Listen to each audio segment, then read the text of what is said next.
Bismillahir Rahmanir Rahim. Assalamu alaikum wa rahmatullahi wa barakatuh. Before I want to share my PowerPoint presentation, allow me to make some preliminary remarks. First, I would like to underscore that my presentation is part of a long-standing work in progress. So it is incomplete. And second, to best appreciate and understand the theology and praxis of nonviolence of Rabia Terri Harris, at first hand, I strongly recommend that you should listen to her presentation during the penultimate session of this conference. So I'm going to keep my remarks very short because I think it would be best if you listen to her at first hand. I was not aware that she was also going to be part of this conference, but it is indeed an honor for me to be presenting my interpretation of her theology of nonviolence. Third, I would like to take this opportunity to commend the organizers of this conference, since in contradistinction to the plethora of conferences and studies on Islam and violence, this conference is attentive to research and praxis which focuses on Muslim peacebuilding and nonviolent activism. My paper argues that Rabia Terri Harris embodies a distinctly Islamic yet universally applicable approach to nonviolence and peacebuilding. And by highlighting the thought and peace activism spearheaded by Rabia Terri Harris and the Muslim Peace Fellowship, which she founded and spearheads, my paper seeks to demonstrate that Islamic theology does provide a sound basis for a nonviolent jihad or struggle for what is known in Islam, in peace studies as a just peace based on justice. My paper is divided into two sections. In the first, I reflect on the theological and especially the mystical influences of Rabia Harris's engaged Sufism. And I underline this question of engaged Sufism. So, if you will, I think my contribution to this conference, is especially looking at since September 11, 2001, and since the Arab Spring of 2011, we have seen that a number of scholars, policy recommendations have said that Sufi Islam, or a mystical orientation to Islam, as opposed to what is known as Salafi Islam, a more austere kind of Islam, lends itself more towards peace and nonviolence. Now, that's a very controversial statement to make. And in fact, what has happened is that in the wake of September 11, and particularly in the wake of the Arab Spring, many autocrats, governments based on theocracy have co-opted Sufism and Islamic mysticism in order to provide theological justification for the status quo. So we've seen that. So then, in the minds of many, we have asked, since we've seen very important, Islamic figures, even the Sheikh al-Azhar, Sheikh Abdullah bin Bayya, Hamza Yusuf, and many others, who promote a kind of Sufi orientation to Islam, are in fact supporting, buttressing, autocratic regimes.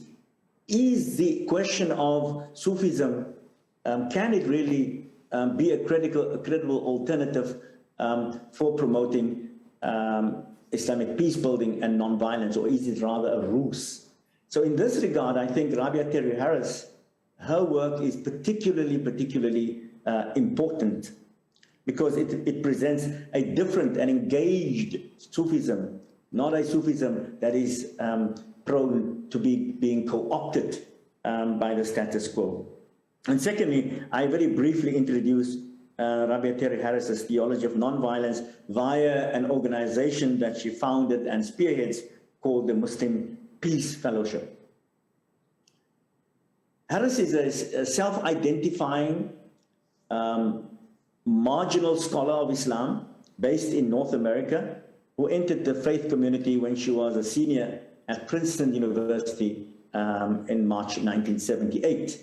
And I really certainly think, and that's why I'm focusing on her work and my research on her work, she's a very profound, yet underrated thought leader in Islamic nonviolence, and particularly because of this engaged Sufism.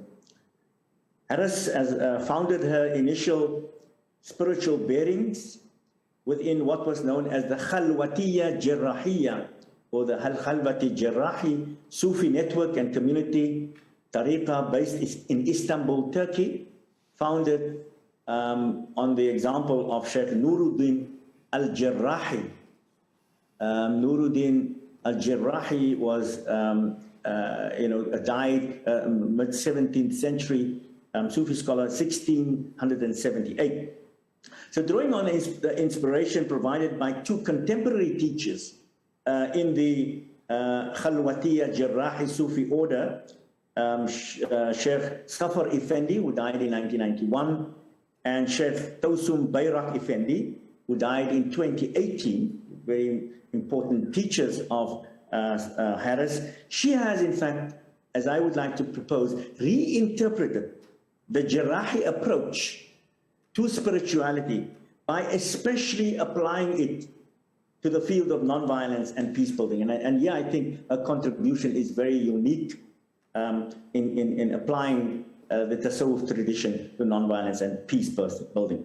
At the core of Harris's Islamic inspiration for her theology is a deep and personal experience as a teacher and follower in the Tasawwuf tradition. But as I said, Harris's religiosity reflects an interesting shift in Sufi discourses. Now, I do think that historically we have great examples of Sufis who have also engaged in anti-colonial struggles. The great example of North African Sufi leaders and so on. But by and large, it appears as also that also in South Africa we have the example of Sheikh Yusuf of Makassar, who arrived in chains as having fought Dutch colonialism. He came to South Africa around 1680. Imam Abdullah Qadi Abdul Salam came from Indonesia, also as a slave in 1780, spent 13 years on Robben Island. So we do have these examples, but it does appear that these are, not the mainstream and hegemonic examples. So let me share my PowerPoint at this time. If you just bear with me as I share my screen. Okay, perhaps I should just go without it and then just see if I can do this. Okay, let me go without it. So Harris then, says, since God is not in need of service, serving Allah means serving creation. Moreover, according to Harris, the feasibility of the Sufi practice of khalwa or halvat or seclusion is dependent not only on the spiritual capacity of the seeker, but also on the needs of their age and the world. So, it's not only in terms of the ability of the seeker, but also the needs of the age. So Harris articulates an interpretation of tasawwuf consonant with the Jarrahi approach to Islamic spirituality, that our contemporary age requires a move from what she calls khalwati or seclusion to jalvati, that is nonviolent activism for peace and social justice. So it's that kind of shift that she does. Now, this approach to Islamic spirituality or tasawwuf has been described by two contemporary Muslim scholars, Saadia Sheikh from the University of Cape Town and Scott Kugel. They have described this as engaged Sufism. They wrote a very significant article about it So they're taking inspiration from a late 9th and early 10th century Sufi teacher, Junaid al-Baghdadi, who died in the year 910. Kugel and Sheikh argue that engaged Sufism shifts the focus from attaining spiritual ecstasy or secret knowledge of God through annihilation or fana to the service of creation through what is known as baqa or subsistence. So the engaged Sufism approach is based on the public and spiritual expression of religious values and shaking up the neat binary between politics and theology and public and private demanded by the secular modernity lens.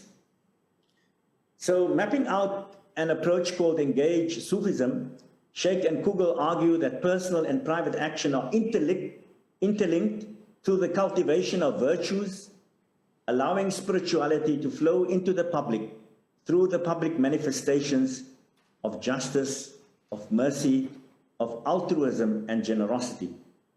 They contend that spiritual development demands an ethics of care that is socially engaged, taming, mastering, and purifying the various inclinations of the lower self is not simply an individualistic spirituality, but also one that intrinsically breaks down barriers between self and other. The engaged and enmeshed approach to spiritual development calls for a mizan, a balance, and a connection between the cultivation of the self and public forms of violence and injustice. I want to focus on two important articles. Of course, she's a very prolific writer, by Rabia Harris. The first one is entitled Nonviolence in Islam, the Alternative Community Tradition, which was published way back in 1998 as part of a chapter in a book titled Subverting Hatred, The Challenge of Nonviolence in the Religious Traditions, edited by Daniel L. Smith Christopher and published by Orbis Books. Subsequently, Rabia Harris develops an understanding of the multivocal Islamic concept of jihad as primarily nonviolence and peacebuilding in an article published in 2003 titled Reclaiming the Prophet's Jihad, a primer on Islamic nonviolence. This was published by the Muslim Peace Fellowship.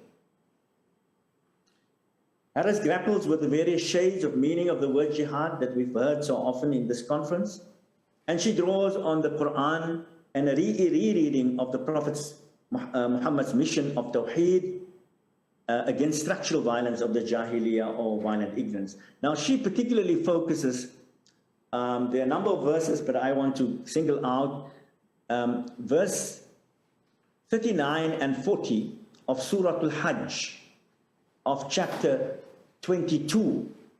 This is a very significant verse, chapter 22, verses 39 and 40, because it marks the shift over from the Prophet's nonviolence to a defensive jihad in Medina. So after 13 years in Makkah of nonviolence and 2 years in Medina, this verse is revealed and gives him permission to defend himself militarily. The verse, of course, in Arabic, أُذِنَ لِلَّذِينَ يُقَاتِلُونَ بِأَنَّهُمْ ظُلِمُوا وَإِنَّ اللَّهَ عَلَى نَصْرِهِمْ لَقَدِيرٌ. God has given you permission to defend yourself against those who wage war against you, and God is able to help and provide succor to everyone. الَّذِينَ أُخْرِجُوا مِنْ, because you have been driven from your homes بِغَيْرِ حَقٍّ, without any justice, إِلَّا أَن يَقُولُوا رَبُّنَا اللَّهُ, except that you say, God is our Lord. وَلَوْلَا دَفْعُ اللَّهِ النَّاسَ بَعْضَهُمْ بِبَعْضٍ, and if God had not repelled one group of people with another. Now, it's interesting here, Harris mentions, and this is very clear, that churches and synagogues and monasteries and mosques, all in which God's name is abundantly extolled, would have been destroyed. So she derives three key things. First, it shows that permission for a military defense is really a last resort. And second, it is a defensive one because يقاتلون بأنهم ظلموا, you are being oppression and dhulm is against you. And third, that it is for religious freedom, not merely for Muslims, because the Quran mentions the synagogues and the churches and the monasteries and also the mosques. Harris also, very similar to other scholars of nonviolence, say the only legitimate form of jihad, because it does not employ modern weapons, which inevitably causes devastation and harm beyond what is classically understood as normative, is a defensive jihad. And then finally, for Harris, jihad is a struggle on the spiritual level. She writes, the object of jihad is the restoration of wholeness. Its strategic goal is to induce a lasting change of behavior in the opponent. Every human being can change, whether willingly or unwillingly. If we aim to induce such change, then wisdom, patience, and subtlety are as necessary as courage. Then finally, I want to just conclude with a wonderful Sufi parable that Rabia Harris mentions, and that what I was very inspired about. She speaks about a story of a wali, a friend of God, who went forth for a pilgrimage, and on the road in the middle of the desert came across a little ant struggling along. And the saint then asked the ant, "Ant, where are you going?"